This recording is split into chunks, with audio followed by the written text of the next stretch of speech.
Aïcha était assise sur le capot de la voiture, les pieds balançant dans le vide, alors que son père, Malik, se trouvait à la pompe à essence, préoccupé par une conversation téléphonique avec un ami. La station-service était isolée, perdue au milieu des champs de blé doré qui ondulaient sous le souffle léger du vent.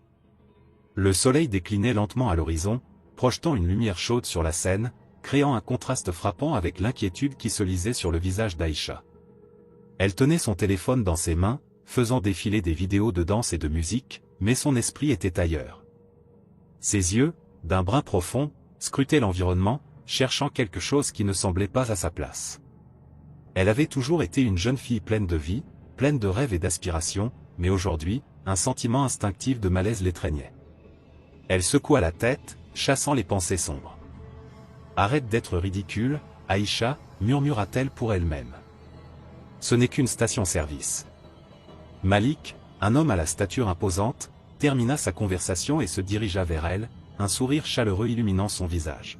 « Tout va bien, ma chérie ?» demanda-t-il, en passant une main affectueuse dans ses cheveux. « On va bientôt partir, promis. » Aïcha acquiesça, mais son regard errait encore, se perdant dans le paysage et observant les rares véhicules qui passaient sur la route principale.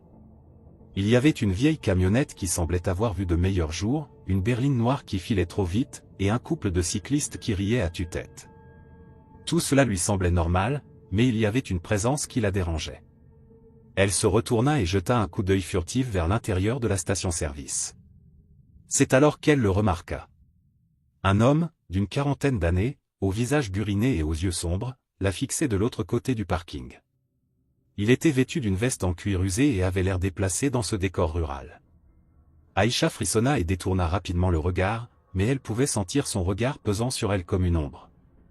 Elle se força à rire, essayant de chasser l'angoisse, mais elle ne pouvait s'empêcher de jeter des coups d'œil vers lui. « Qu'est-ce qui ne va pas, Aïcha ?» interrogea Malik, remarquant son agitation. « Tu sembles préoccupée. »« Non, rien du tout, papa. Juste un peu fatiguée, je pense, » répondit-elle, un sourire forcé sur les lèvres. « Ne t'inquiète pas, on sera bientôt en route pour la maison. J'ai hâte de te montrer ce que je t'ai préparé pour le dîner. » Malik, toujours optimiste, ne se doutait pas de l'inquiétude qui rongeait sa fille. Aïcha hocha la tête, elle voulait croire que tout irait bien. Mais l'homme mystérieux ne quittait pas des yeux. Chaque mouvement qu'elle faisait, elle pouvait sentir son regard la suivre. Elle se leva finalement du capot de la voiture, incapable de rester immobile plus longtemps. « Je vais aller à l'intérieur chercher un soda » annonça-t-elle, espérant que cela la distraire. « D'accord, mais dépêche-toi. »« Je n'aime pas rester ici trop longtemps » répondit Malik, un ton légèrement inquiet dans sa voix. Aïcha entra dans la station-service, le carrelage blanc et froid contrastant avec la chaleur extérieure.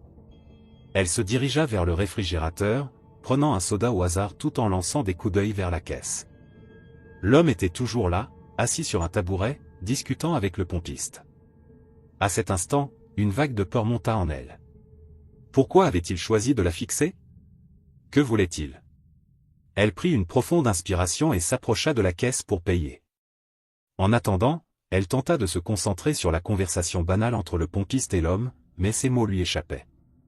Tout ce qu'elle pouvait penser, c'était son regard. Elle paya rapidement et sortit, serrant la canette dans sa main comme un talisman. Dehors, Malik l'attendait toujours, le téléphone à l'oreille. Aïcha se rapprocha de lui, essayant de dissimuler son anxiété. Mais l'homme était maintenant debout, s'approchant de la voiture, son regard fixant intensément Aïcha. Elle se figea sur place, une sueur froide coulant le long de son dos. Malik, réalisant que quelque chose clochait, termina sa conversation et se tourna vers elle. « Qu'est-ce qui se passe, Aïcha? Tu as l'air pâle. »« C'est juste, je ne sais pas, je n'aime pas cet homme, » dit-elle, sa voix tremblante. « Quel homme ?» demanda Malik, scrutant les lieux. L'homme, comme s'il avait entendu, sourit d'un sourire qui ne touchait pas ses yeux. « Bonjour, jeune fille. Je suis juste un voyageur comme toi, » dit-il d'une voix douce mais avec une tonalité qui lui fit frissonner. Aïcha ne répondit pas, se contentant de fixer le sol, espérant que son père comprendrait le danger imminent. Malik, lui, ne voyait que la façade amicale de l'homme. « Bonjour, je suis Malik, le père d'Aïcha. Vous voyagez loin. »« Oh, juste un petit détour. » Parfois, il est bon de faire une pause dans un endroit tranquille, n'est-ce pas, répondit l'homme, son sourire s'élargissant. Oui, bien sûr. Mais je pense que nous devons partir bientôt, coupa Malik, sentant une tension dans l'air. Aïcha se pinça les lèvres, son cœur battant la chamade. Elle savait que quelque chose n'allait pas, mais comment le dire à son père sans l'inquiéter davantage? La station-service, d'un coup, semblait moins accueillante. Les murs autrefois familiers paraissaient maintenant oppressants, et le bruit du vent à l'extérieur semblait chuchoter des avertissements. En effet, nous avons un long chemin à parcourir, ajouta Malik, en se tournant vers Aïcha. Prête à partir? Elle hocha la tête, mais son regard ne quittait pas l'homme qui continuait à les observer. Elle pouvait sentir son souffle se couper sous la pression de cette situation. Malik, bien que confiant, ne pouvait pas percevoir la menace qui planait sur eux, et Aïcha savait qu'elle devait agir. L'homme mystérieux fit un pas en avant, comme s'il voulait s'approcher, mais Aïcha, dans un instinct de survie, se rapprocha de son père, cherchant refuge à ses côtés. « Papa, je crois que nous devrions vraiment partir maintenant, insista-t-elle, sa voix plus forte, presque désespérée. Malik, réalisant enfin la gravité de la situation, jeta un regard perçant à l'homme. « Oui, nous avons vraiment besoin d'y aller, dit-il fermement. » Aïcha sentit enfin une lueur d'espoir. Peut-être que tout cela allait se terminer. Mais alors qu'il se dirigeait vers la voiture, le regard de l'homme ne les quitta pas, et elle savait que l'histoire ne faisait que commencer. Aïcha était assise sur le banc en bois, ses pensées dérivant comme des nuages dans le ciel bleu clair. Elle observait son père, Malik, affairé à faire le plein de leur voiture. Les bruits de la station-service, le crépitement de la pompe à essence et le murmure des conversations des quelques clients, se mêlaient à une ambiance de tranquillité apparente. Mais en elle, une anxiété grandissait, alimentée par le regard insistant de l'homme mystérieux qui se tenait non loin. Thomas, un ancien marine aux traits marqués par le temps et l'expérience, venait tout juste de garer sa moto à quelques pas de là. En descendant de son véhicule, il ressentit une étrange atmosphère, comme si quelque chose d'inquiétant flottait dans l'air. À sa vue, Aïcha détourna rapidement les yeux, mais Thomas avait déjà remarqué le regard de l'homme qui la fixait. Un instinct profond, aiguisé par des années de service, l'alerte. « Qu'est-ce qui se passe ici » murmura-t-il pour lui-même en plissant le front. Il s'approcha discrètement, ses yeux scrutant les alentours, cherchant à comprendre ce qui se tramait. L'homme, vêtu d'un manteau sombre, semblait trop intéressé par Aïcha, dont le visage trahissait une légère inquiétude. Soudain, Aïcha leva la main, faisant un geste subtil, presque imperceptible, mais Thomas le remarqua. C'était un SOS, un appel à l'aide silencieux qui résonna en lui comme une cloche. Il s'approcha un peu plus, son cœur battant à tout rompre. « Tout va bien, jeune fille » demanda-t-il doucement, s'accroupissant à sa hauteur pour ne pas l'effrayer. Aïcha, surprise, tourna la tête vers lui, ses yeux brillant d'une lueur d'espoir mêlée de peur. « Je ne sais pas. Cet homme, il me regarde, et je ne me sens pas bien, » murmura-t-elle, sa voix tremblante trahissant son angoisse. Thomas hocha la tête, comprenant que la situation était bien plus sérieuse qu'il ne l'avait imaginé. « Reste calme, Aïcha. Je suis ici pour t'aider. » Il se redressa lentement, gardant un œil sur l'homme qui, à présent, s'était approché d'eux. Malik, qui venait juste de terminer sa conversation téléphonique, s'avança vers sa fille, son sourire disparaissant dès qu'il remarqua la tension dans l'air. « Aïcha, tout va bien ?» demanda-t-il, son regard passant de sa fille à Thomas, puis à l'inconnu. « Papa, cet homme, il me fait peur » répondit Aïcha, sa voix s'élevant légèrement. Malik se tourna alors vers l'homme, son expression devenant sérieuse. « Que voulez-vous » interrogea Malik, défiant l'inconnu du regard. L'homme, feignant l'innocence, afficha un sourire qui ne parvint pas à masquer une lueur de menace dans ses yeux. « Oh, je ne faisais que parler à cette jeune fille » répondit l'homme d'un ton qui se voulait amical, mais qui ne parvenait pas à convaincre. « Elle a l'air si seule ici. »« Ne la dérangez pas » rétorqua Malik, sa voix ferme. Thomas se tenait à côté de lui, prêt à intervenir si la situation dégénérait. Il pouvait sentir la tension monter, et son instinct lui disait que cet homme n'était pas celui qu'il prétendait être. « Tout ce que je veux, c'est m'assurer qu'elle va bien » insista l'homme, sa façade amicale se fissurant légèrement. « Je pense qu'il est temps que vous vous éloigniez » déclara Thomas, s'avançant d'un pas. Il avait appris à reconnaître les menaces, et celle-ci avait un goût amer. Vous n'avez pas à vous mêler de ça, répondit l'homme, son ton devenant plus agressif. Malik, conscient du danger, se rapprocha de sa fille, l'enveloppant de son bras protecteur. Nous voulons juste faire le plein et partir, dit Malik, son regard se durcissant. Thomas évalua rapidement la situation. L'homme ne semblait pas prêt à reculer, et il était clair qu'Aïcha était en danger. Malik, écoutez-moi, chuchota-t-il, je pense qu'il faut qu'on parte d'ici. Pourquoi? Malik était perplexe. Il ne voyait pas encore la menace clairement, mais Thomas insista. Faites-moi confiance, répondit Thomas d'un ton qui ne souffrait pas d'opposition. Aïcha, saisissant l'urgence dans la voix de Thomas, se pressa contre son père, son cœur battant à tout rompre. L'homme, réalisant que son jeu était en train de tourner, afficha un sourire sinistre. Vous n'irez nulle part, déclara-t-il, sa voix se faisant glaciale. Malik, finalement conscient de la gravité de la situation, se redressa. Aïcha, reste près de moi, ordonna-t-il, serrant son poing. Je n'aime pas ça, murmura Aïcha, ses yeux se remplissant de larmes.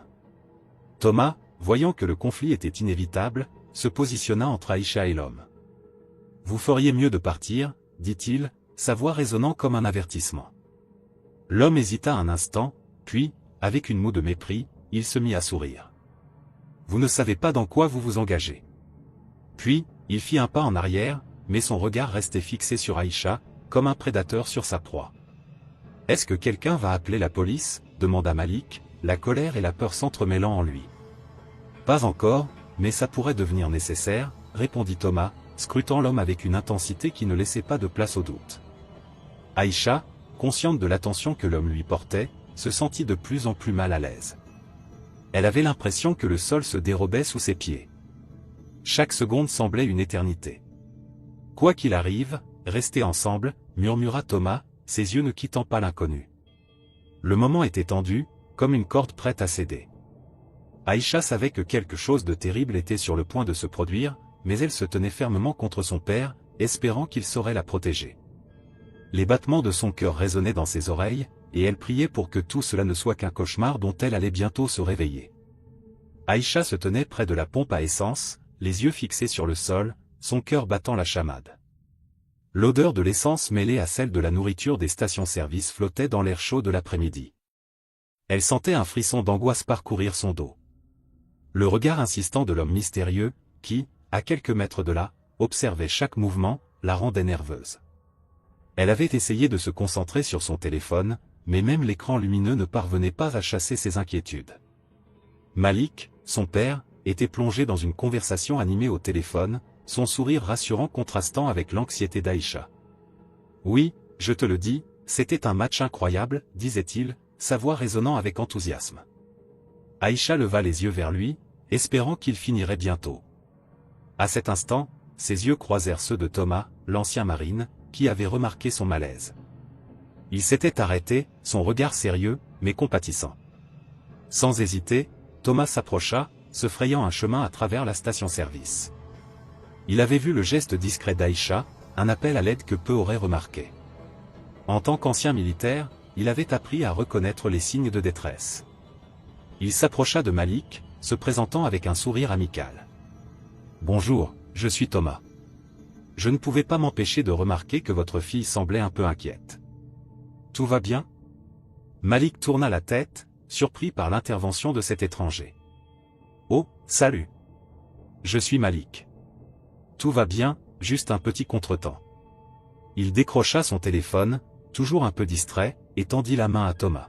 « En fait, je viens de revenir d'une mission de paix à l'étranger, et je dois dire que certaines situations peuvent vite tourner au drame, surtout quand on ne s'y attend pas, » expliqua Thomas, essayant d'établir une connexion.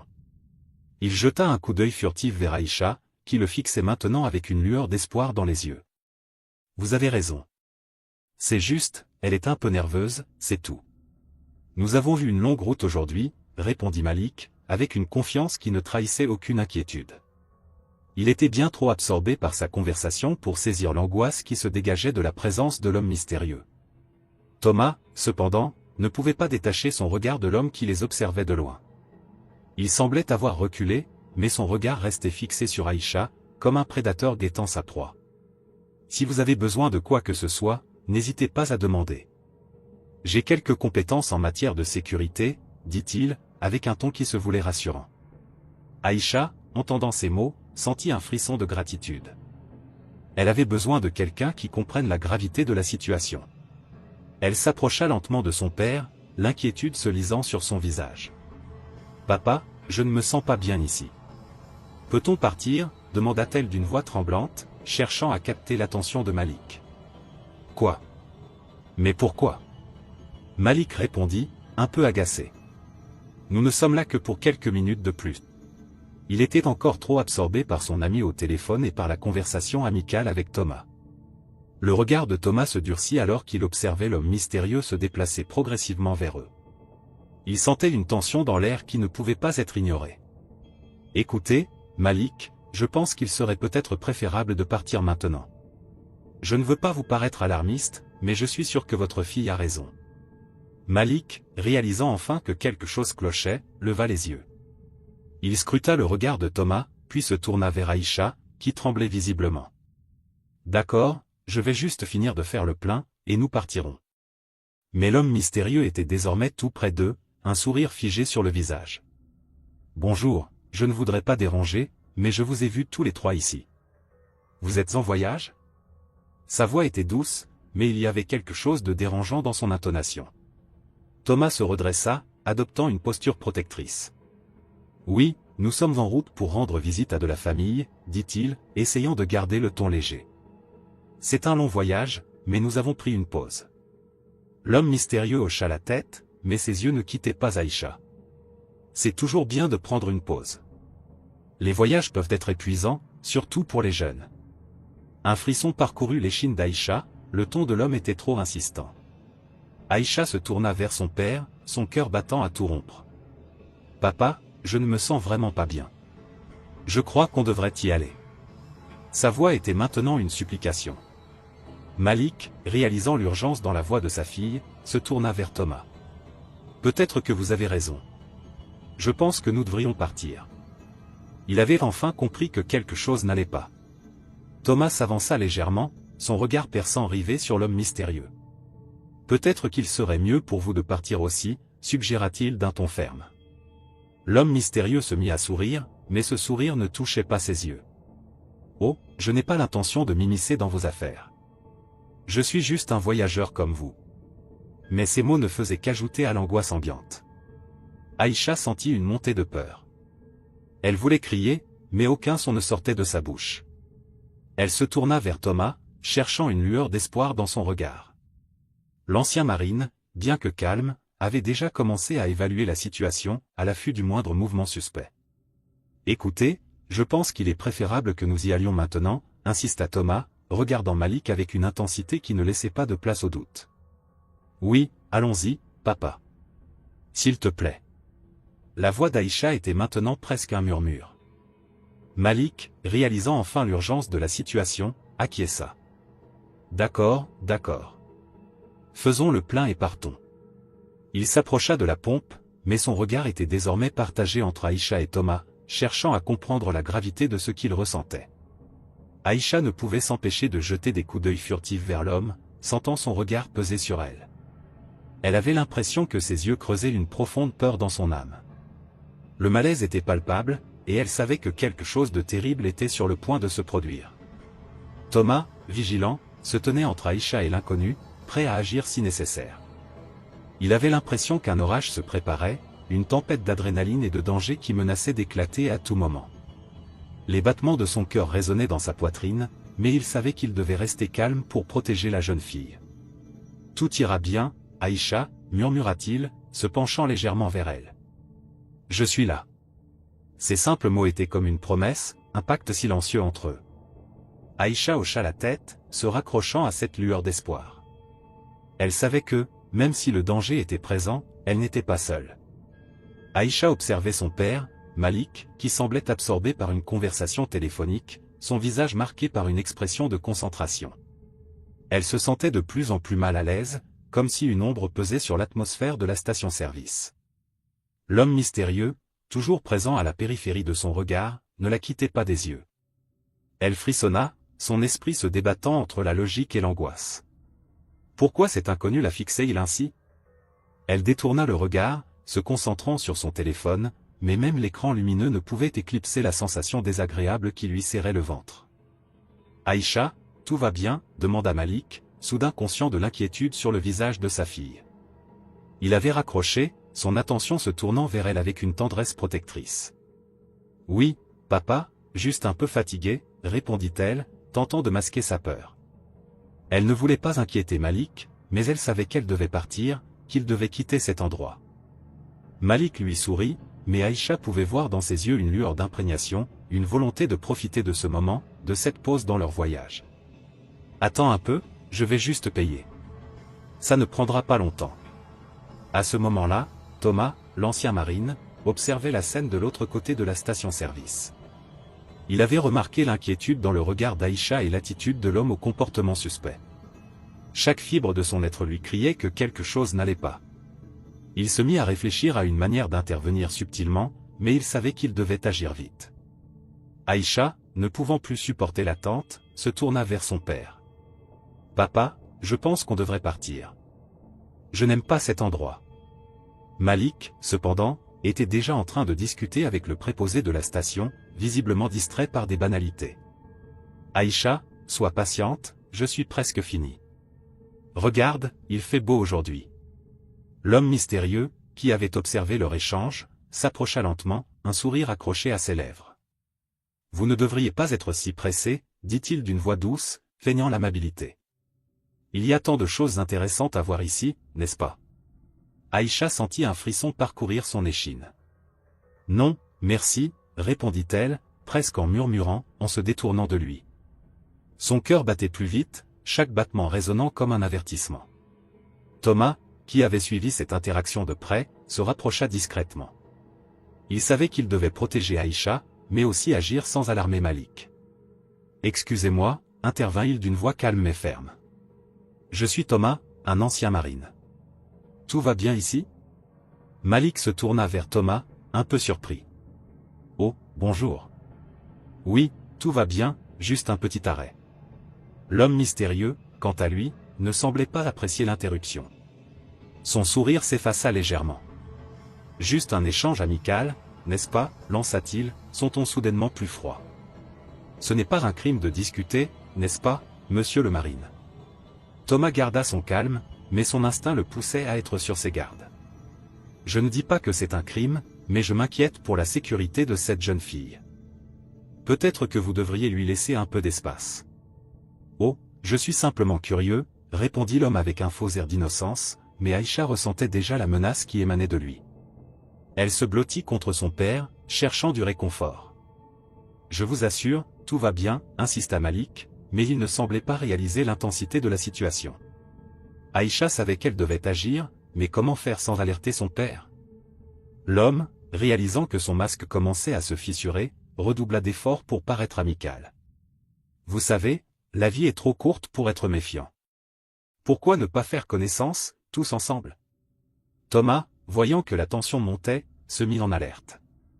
Il devait protéger Aïcha, mais il savait aussi qu'il devait éviter de provoquer une confrontation qui pourrait dégénérer. « Écoutez, je pense que nous devrions tous juste prendre un moment pour respirer. Peut-être qu'Aïcha et son père devraient s'installer dans leur voiture pendant que vous et moi discutons un peu. »« Pourquoi devrais-je écouter un étranger ?» rétorqua l'homme, son regard se durcissant. « C'est ma conversation aussi. » Thomas s'approcha un peu plus, son corps se mettant en tension. « Parce que je ne suis pas un étranger, je suis quelqu'un qui veut s'assurer que cette jeune fille est en sécurité. Et vous, vous ne semblez pas avoir de bonnes intentions. » Aïcha, sentant l'escalade de la situation, se redressa. « Papa, s'il te plaît, on doit partir maintenant, » implora-t-elle, sa voix tremblante trahissant sa peur. Malik, réalisant que sa fille était réellement inquiète, commença à se tourner vers elle. « Aïcha, qu'est-ce qui ne va pas ?» Mais avant qu'elle puisse répondre, l'homme mystérieux se mit à sourire à nouveau, mais cette fois, son sourire était glacial. « Écoutez, je ne fais que parler. Vous êtes trop sensible. » Thomas, maintenant pleinement conscient de la menace que représentait cet homme, se déplaça légèrement entre Aïcha et l'inconnu. « Je vous conseille de reculer. Ce n'est pas un jeu, laissez cette famille tranquille. » L'homme s'approcha encore, défiant Thomas du regard.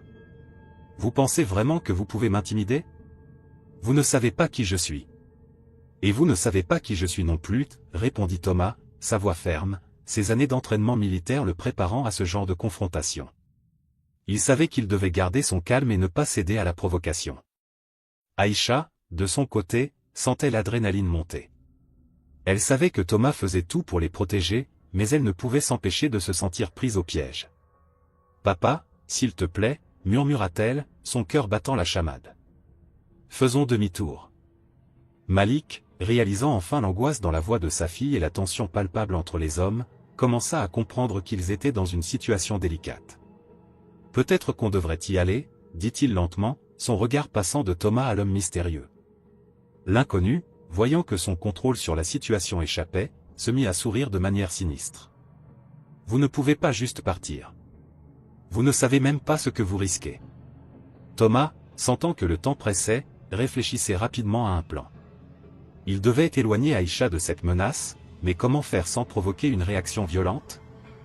Il se rappela de ses entraînements militaires, de la nécessité d'agir rapidement. « Aïcha, écoute-moi. Je vais te dire ce que tu dois faire. » L'homme mystérieux commença à avancer, mais Thomas leva la main, l'intimidation mêlée à la détermination. « Je ne vais pas te laisser faire du mal à Aïcha. » Le regard d'Aïcha se tourna vers Thomas, cherchant des réponses. Elle avait confiance en lui, mais elle savait que le danger était réel. Le cœur battant, elle s'inquiétait pour son père, pour elle-même, pour la tournure que prenait la situation. « Aïcha, reste près de moi » ordonna Thomas, sa voix ferme mais rassurante. Il devait protéger cette jeune fille, peu importe le coût. Dans l'ombre de la station-service, Thomas se pencha légèrement vers Aïcha, son regard sérieux mais rassurant. La jeune fille, qui se tenait près de la pompe à essence, sentit son cœur s'accélérer face à l'inquiétude qu'elle avait ressentie depuis l'arrivée de l'homme mystérieux. « Écoute-moi, Aïcha, murmura-t-il, prenant soin de garder sa voix basse pour ne pas attirer l'attention. Il est important que tu restes vigilante. Si tu ressens que quelque chose ne va pas, fais-moi un signe. » Aïcha hocha la tête, ses yeux grands ouverts, cherchant la sécurité dans les mots de Thomas. « Mais, il est juste là, murmura-t-elle, désignant du regard l'homme qui les observait. « Il ne fait que parler à mon père, mais je ne me sens pas bien. » Thomas scruta l'homme, ses instincts militaires éveillés. Il remarqua comment l'homme souriait, mais pas d'une manière authentique. C'était un sourire qui ne touchait pas ses yeux, une façade qui pouvait tomber à tout moment. « Si jamais il s'approche de toi, tu dois être prête à crier ou à courir vers moi. Je ne laisserai rien t'arriver, ajouta-t-il avec une fermeté qui résonna en Aïcha. « Merci, répondit-elle, mais une ombre d'angoisse se dessina sur son visage. Thomas lui fit un léger sourire, un geste de réassurance, avant de se redresser pour surveiller la situation. L'atmosphère autour d'eux semblait se densifier, chaque seconde s'étirant comme un élastique prêt à céder. Pendant ce temps, l'homme mystérieux, dont le nom restait inconnu, avait commencé à perdre son attitude amicale. Il se tenait désormais plus près de Malik, son sourire se transformant en une expression d'impatience. « Vous savez, mon ami, dit-il, sa voix feutrée, je pense que vous devriez envisager de partir d'ici. Ce n'est pas un endroit sûr, surtout pour votre fille. » Ces paroles avaient une double signification, et Aïcha pouvait sentir une menace sous-jacente dans son ton. Malik, distrait par sa conversation avec l'homme, ne saisissait pas l'urgence de la situation. « Oh, ne vous inquiétez pas. Nous ne faisons que faire le plein et nous repartons. » C'est une simple pause, répondit-il avec un sourire désinvolte, prenant la situation trop à la légère. Aïcha, quant à elle, se sentit de plus en plus acculée, son père étant inconscient du danger qui les entourait. Thomas, observant le changement de dynamique, s'approcha un peu plus près, sentant que le moment était venu d'intervenir. « Excusez-moi, dit-il, se plaçant entre Malik et l'homme. Je suis désolé d'interrompre, mais je pense qu'il serait sage de rester vigilant. Les stations-service isolées peuvent parfois attirer des personnes à l'intention douteuse. » L'homme tourna la tête vers Thomas, ses yeux brillant d'une froideur soudaine. « Et vous êtes, demanda-t-il, ses mots chargés de défi. Un simple passant qui joue au héros ? Juste un homme qui veut s'assurer que cette jeune fille est en sécurité, répliqua Thomas, sa voix calme mais ferme. Je crois que chacun mérite d'être protégé, surtout dans un endroit comme celui-ci. » Aïcha observa la tension croissante entre les deux hommes, son cœur battant à tout rompre. Le regard que l'homme lui lança lui glaça le sang. Elle ne pouvait plus rester là, impassible. « Papa, commença-t-elle, sa voix tremblante, je veux rentrer à la maison. » Malik, enfin conscient de l'inquiétude sur le visage de sa fille, tourna la tête vers elle, son sourire s'estompant. « Qu'est-ce qui se passe, Aïcha? Pourquoi es-tu si nerveuse? » Il avait enfin remarqué la tension dans l'air, mais c'était peut-être trop tard. L'homme, voyant que son jeu était en train de se fissurer, retira son sourire, révélant une expression plus menaçante. « Je vous assure, tout va bien. Mais il est temps de partir, et je ne pense pas que vous souhaitiez que cela devienne compliqué, dit-il, ses mots pesant comme des pierres. Thomas, sentant que le moment de l'affrontement approchait, se prépara mentalement. « Je vous conseille de rester loin de cette famille, sinon je ne pourrai garantir votre sécurité, déclara-t-il, sa voix maintenant empreinte d'une autorité indéniable. L'homme ricana, un son amer et dédaigneux. « Et qui êtes-vous pour me menacer? Vous n'avez aucune idée de qui je suis. » Il avança d'un pas, cherchant à intimider Thomas. Aïcha, prise de panique, fit un pas en arrière. « Arrêtez, s'il vous plaît, cria-t-elle, sa voix résonnant dans l'air silencieux de la station-service. Elle avait enfin rompu le fil du silence, brisant la tension qui s'était accumulée autour d'eux. Malik se retourna complètement, son visage trahissant l'inquiétude. « Aïcha, reste près de moi, ordonna-t-il, mais il ne savait pas comment gérer la menace qui se tenait devant eux. Thomas, voyant le désespoir dans les yeux d'Aïcha, savait qu'il devait agir. « Écoutez-moi, dit-il à l'homme, sa voix ne laissant transparaître aucune faiblesse. Vous feriez mieux de partir maintenant.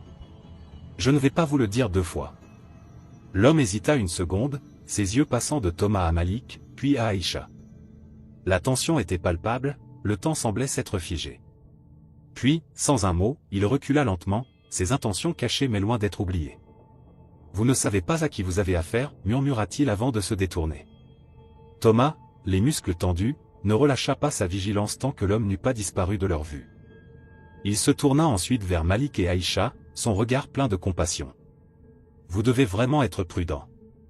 Ce n'était pas juste un homme ordinaire, dit-il. » Malik, réalisant à quel point la situation avait été grave, prit Aïcha dans ses bras, la serrant contre lui. « Je suis désolé, ma chérie, je n'ai pas compris à quel point cela pouvait être dangereux, murmura-t-il, le cœur lourd de culpabilité. « Nous devrions partir d'ici. » Aïcha hocha la tête, encore tremblante. « Je veux juste rentrer à la maison, murmura-t-elle. Thomas, voyant leur détresse, se sentit soulagé de les voir ensemble, mais une part de lui savait que les dangers n'étaient pas encore tout révélés. Thomas, le regard déterminé, s'approcha de l'homme mystérieux, qui continuait de fixer Aïcha avec une intensité troublante. L'air était chargé de tension, et chaque seconde semblait s'étirer comme un élastique prêt à se rompre. L'ancien marine avait déjà vu des situations similaires en service, mais jamais il n'avait ressenti une telle urgence à protéger une jeune fille innocente. Il se tenait droit, le cœur battant, conscient que les mots qu'il allait prononcer pourraient changer le cours de cette journée. « Je sais qui vous êtes, » déclara Thomas d'une voix ferme, attirant l'attention de Malik et d'Aïcha. L'homme se tourna lentement vers lui, un sourire froid aux lèvres. « Vous ne devriez pas être ici, » poursuivit Thomas, ses muscles se contractant, prêt à agir. « Et qui êtes-vous pour me donner des ordres » rétorqua l'homme, son ton sarcastique trahissant une arrogance déconcertante. Malik, qui venait de réaliser la tension palpable entre les deux hommes, s'approcha, inquiet. « Qu'est-ce qui se passe ici » demanda-t-il, son regard passant de Thomas à l'inconnu. Aïcha, à quelques pas derrière, retenait son souffle, ses yeux écarquillés par la peur. Elle sentait que la situation devenait de plus en plus périlleuse. « Ce type n'est pas quelqu'un de bien, » annonça Thomas, son regard ne quittant pas celui de l'homme. « Je sais que vous êtes un fugitif, et je ne vais pas vous laisser faire du mal à cette jeune fille. » L'homme, perdant son sourire, s'avança d'un pas. « Vous ne savez rien de moi, Marine. Vous feriez mieux de vous mêler de vos affaires. » Sa voix était plus basse maintenant, presque menaçante. « Je ne peux pas rester là sans rien faire, » répliqua Thomas, son cœur battant la chamade. Il avait été entraîné pour des situations comme celle-ci, mais chaque instinct en lui le poussait à agir pour protéger Aïcha. Il se tourna vers Malik, les yeux pleins de sérieux. « Éloignez-vous, je vais gérer ça. » Malik, bien que perplexe, comprit que la menace était réelle. « Aïcha, reste près de moi, » ordonna-t-il, son instinct paternel prenant le dessus. Aïcha s'approcha de son père, ses mains tremblantes. « L'homme, voyant la coalition se former entre Thomas et Malik, commença à perdre son calme. « Vous ne savez pas à qui vous vous frottez » grogna-t-il, son visage se durcissant. Soudain, il se jeta sur Thomas, les poings serrés. La lutte éclata. Thomas, avec des réflexes aiguisés par des années d'entraînement militaire, esquiva le premier coup. Il savait qu'il devait rester concentré. Il tourna sur lui-même, utilisant l'élan de l'assaillant pour le déséquilibrer. L'homme perdit pied, et Thomas en profita pour le pousser au sol. Aïcha, témoin de cette scène chaotique, ressentait un mélange de peur et de fascination. Elle n'avait jamais vu un combat de près, surtout pas pour elle. Malik, furieux et inquiet pour sa fille, se joignit à la mêlée. « Ne le laissez pas s'échapper » cria-t-il, en s'élançant vers l'homme qui s'efforçait de se relever. Malik attrapa l'inconnu par le bras, le maintenant au sol. « Tu n'iras nulle part » déclara-t-il, sa voix trahissant une rage protectrice. Le combat fut bref mais intense. Thomas, avec l'expertise d'un ancien soldat, maîtrisa rapidement l'homme, lui immobilisant les bras dans une prise de soumission. Malik, réalisant que son aide était cruciale, se concentra sur le maintien de l'homme au sol. « Aïcha, va chercher de l'aide » ordonna Thomas, ne quittant pas des yeux l'homme dont le visage se tordait de frustration. « Mais » commença Aïcha, hésitante. « Maintenant » insista Malik, et elle comprit que c'était une question de vie ou de mort. Elle se précipita vers la station-service pour chercher un employé ou quelqu'un qui pourrait les aider. Les minutes qui suivirent parurent des heures. Thomas et Malik maintenaient l'inconnu au sol, le souffle court, attendant l'arrivée de renforts. L'homme, réalisant qu'il était piégé, commença à crier, des menaces et des jurons fusaient de sa bouche. « Vous ne savez pas qui je suis. Vous allez le regretter » hurla-t-il, mais sa voix trahissait une peur sous-jacente. « Je sais exactement qui vous êtes. » « Un homme qui ne mérite pas d'être libre » répondit Thomas, serrant un peu plus son emprise. Enfin, les portes de la station-service s'ouvrirent et un employé, alerté par les cris, accourut. « Que se passe-t-il ici » demanda-t-il, le visage blême en voyant la scène. « Appelez la police » ordonna Malik, son regard toujours fixé sur l'homme au sol. L'employé acquiesça et sortit son téléphone, tandis qu'Aïcha revenait, le visage blême. « J'ai appelé, ils arrivent » annonça-t-elle, sa voix tremblante trahissant son angoisse. L'homme, réalisant que son sort était scellé, se mit à sourire de manière sinistre. « Vous ne pouvez pas me garder ici » dit-il d'une voix basse. « Je suis plus puissant que vous ne le pensez. »« Peut-être, mais aujourd'hui, vous êtes sous notre contrôle » répliqua Thomas, sa voix pleine de détermination. Alors que les sirènes de la police résonnaient au loin, l'homme se mit à se débattre, mais Thomas et Malik étaient résolus à ne pas le laisser échapper. Les agents arrivèrent rapidement, prenant en charge la situation. « Que s'est-il passé » demanda l'un des policiers, observant l'homme au sol et les deux hommes qui le maintenaient. « C'est un fugitif » expliqua Thomas, hochant la tête. « Il menaçait cette jeune fille. Nous avons dû intervenir. » Les policiers échangèrent un regard, puis se mirent à l'œuvre pour maîtriser l'homme, l'amenant à se relever avec des menottes. Aïcha, toujours collée à son père, observa la scène d'un regard inquiet mais soulagé. « Merci » murmura-t-elle à Thomas, les larmes aux yeux. « Vous m'avez sauvé. » Thomas, bien que fatigué, lui sourit. « Ce n'est rien. Je suis juste content que vous soyez en sécurité. » Malik, le cœur encore battant, se tourna vers Thomas, reconnaissant. « Sans vous, je ne sais pas ce qui serait arrivé. Merci infiniment. »« C'est mon devoir » répondit Thomas, un air modeste sur le visage. Alors que l'homme était emmené par les policiers, Aïcha se sentit soudainement plus forte. Elle avait été protégée et, ensemble, ils avaient surmonté cette épreuve. Elle savait maintenant qu'elle pouvait compter sur ceux qui veillaient sur elle, et cette confiance lui donnait un sens de sécurité qu'elle n'avait pas ressenti auparavant. Une fois la situation sous contrôle, Malik prit sa fille dans ses bras. « Tout ira bien, Aïcha. Je te le promets. »« Oui, papa » répondit-elle, se blottissant contre lui. Les trois hommes, bien que différents, avaient créé un lien fort ce jour-là, un lien forgé dans l'adversité. Aïcha savait qu'elle ne serait jamais seule, et que, même dans les moments les plus sombres, il y avait toujours de l'espoir.